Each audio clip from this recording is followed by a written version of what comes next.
يا هلا بضيوفنا عنك والشك محذوف، حايفين الضيف بالطيب ونقلط عشاء.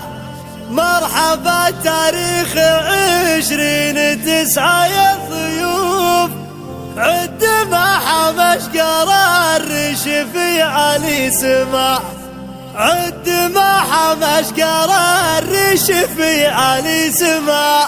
مرحبا باسمي وانا شاعر اللي ما يشوف غير ردة الجمايل وتوفيق